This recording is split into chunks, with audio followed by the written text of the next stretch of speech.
So, picture this. It's a quiet Saturday morning. I'm barely awake, sipping coffee in my robe, when a car horn blasts right in my driveway, loud enough to rattle the windows.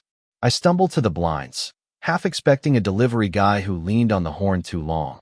But no, it's Linda, the HOA queen bee, standing next to her gleaming BMW, parked dead center on my driveway, arms crossed like she's guarding Fort Knox. This driveway, mind you, I paid for, got the deed for, even have the county survey tucked in my desk to prove it's mine. But there she is, waving at me like I'm some squatter, shouting, "Hey, Mike, you gotta move your pickup. This is HOA property now. Landscapers are coming by noon." I'm standing there, coffee going cold, thinking, Linda, why the hell is your car on my concrete? But she just smirks, all high and mighty, and says, "Oh, didn't you hear? The property lines were misdrawn years ago, and as HOA president, I'm fixing it. Consider this your notice." Then she slaps a letter against my chest, all official with the HOA logo, like she's serving me court papers. I mean, the nerve of this woman. I sip my coffee, trying not to laugh, and say, "Linda, unless you've got the county surveyor on speed dial, you might want to move that BMW before I call a tow truck." Her eyes narrow, and she drops the bomb. "Go ahead, Mike. I've already talked to Deputy Harris. He knows about the dispute. Police won't touch this till it's settled."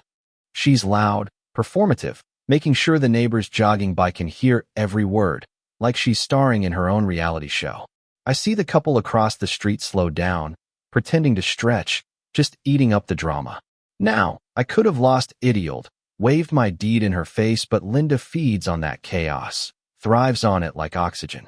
So I just fold her letter, tuck it in my pocket, and say, "Cool, I'll keep this for when the surveyor shows up. Gonna be a fun chat." Her smirk twitches, just for a second, and I know I've got her rattled. She struts back to her house, heels clicking like gunshots, leaving her BMW like a flag planted on my life. By lunch, 3 HOA goons show up, measuring tapes out, scribbling notes like they're CSI. One of them, a guy with a clipboard and a comb-over, actually says, "Mike, just sign over the usage rights. Save yourself the headache." That's when it hits me. This isn't a mix-up, it's a power grab, coordinated, deliberate. I call the county that afternoon, book a surveyor, but they can't come for 2 weeks. 2 weeks of Linda's BMW squatting on my driveway like a chrome-plated middle finger. She's out there that evening, sipping Chardonnay, loud talking on her phone about people who don't get property lines, smirking at me from her yard. I raise my beer from my porch, smile like I've got an ace up my sleeve, because I do. The surveyor's coming, and I'm playing the long game. Next morning, her car's still there, now joined by an orange HOA cone, like she's reserving a spot at a tailgate. The neighborhood's buzzing old Mrs. Carter stops me while I'm dragging out the trash, says, "Mike, maybe just give Linda a little space. She keeps things orderly." Orderly. That word burns me up. Linda's got everyone trained, not because they respect her, but because it's easier than fighting her. She's the queen of HOA fines too tall fences, Christmas lights up past January, grass half an inch too long. People comply to avoid her wrath. But I'm done complying. I start documenting everything. Time-stamped photos of her car, the cone, the letter she shoved at me. I film myself trying to back into my own driveway, her bumper blocking me like a barricade. 3 days in, she ups the ante, slaps a $200 fine on my door for my pickup being a street hazard because her car's in my way.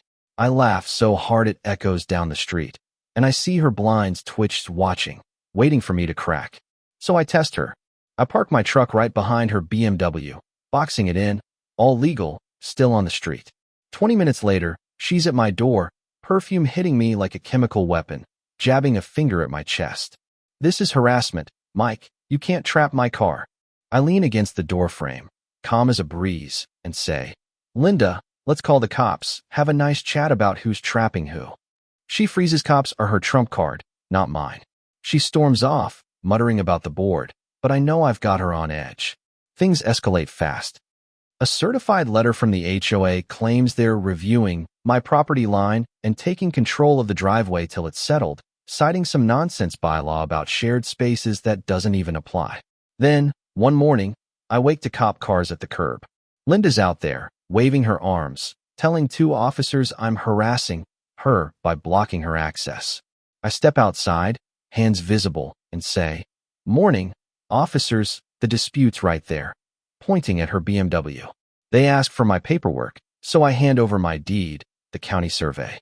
Linda's screeching about outdated records, but the officer cuts her off. "Ma'am, HOAs don't override county lines. This is a civil matter." They leave, and I smile at her. "Linda, you're doing a great job embarrassing yourself." Her face is pure venom, but I see the cracks losing her grip. A neighbor, Tom, the quiet guy next door, slips me a note that night. "Keep fighting, Mike. We're sick of her. You need witnesses, we're in." The tide's shifting. Linda's loud, but she's sloppy, and people are starting to see it. The surveyor's day comes, and I'm ready, lawn chair out, coffee in hand, like it's the Super Bowl. The neighborhood's pretending to mow lawns, but they're all watching. Linda struts out in a white pantsuit, clipboard ready, like she's about to argue a Supreme Court case. The surveyor, this no-nonsense guy in a neon vest, starts measuring, ignoring her chatter about HOA jurisdiction. She's narrating his every move, but when he drives a stake into my driveway and says, "This is all Mr. Dawson's property, every inch," the street goes silent. Linda's face collapses. She stammers about wrong plats, but the surveyor's done. "County records are final, ma'am." I raise my mug and say, "Well, look at that. Concrete doesn't lie." The neighbors laugh, some clap, and Linda's empire starts crumbling. But she doesn't quit. That night, my mailbox is stuffed with flyers accusing me of everything short of stealing the Declaration of Independence. Then my driveway's egged. My truck-keyed grainy camera footage shows two teens, probably Linda's minions. She files a lawsuit, claiming I'm harassing her, defaming her, causing her emotional distress. It's absurd, but it's heavy court dates, lawyer fees, the works. My attorney, Reynolds, laughs it off as garbage, but warns it'll cost time to fight. Linda's playing dirty now, spreading gossip I'm a deadbeat, a liar, planning to turn my house into a frat pad. Some neighbors buy it, avoiding me, but others, like Tom, rally. He tips me off. Linda's holding secret HOA meetings, trying to rewrite bylaws to give herself veto power over disputes like mine. If she wins, she'll own the whole street. The HOA meeting's my chance. I walk in with a stack of evidence flyers, fines, recordings, a laminated county survey like a courtroom prop. Linda's up there, preaching about community order, pushing her bylaw vote. I stand, slow and deliberate, and lay it all out. Her threats, her lies, her fake fines. I play the recording of her hissing, "I'll bury you in paperwork till you choke." The room gasps. I point to the survey. This is the law, and this, pointing at Linda, is the liar. The neighbors turn. Someone yells, "You've been scamming us." Another calls for a no-confidence vote. Hands shoot up, and Linda's ousted, her clipboard useless. She screams, "You'll regret this," and storms out, doors slamming like thunder. The lawsuit's next.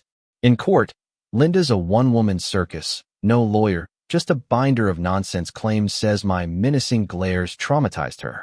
Reynolds tears it apart. The survey, the threats, the evidence.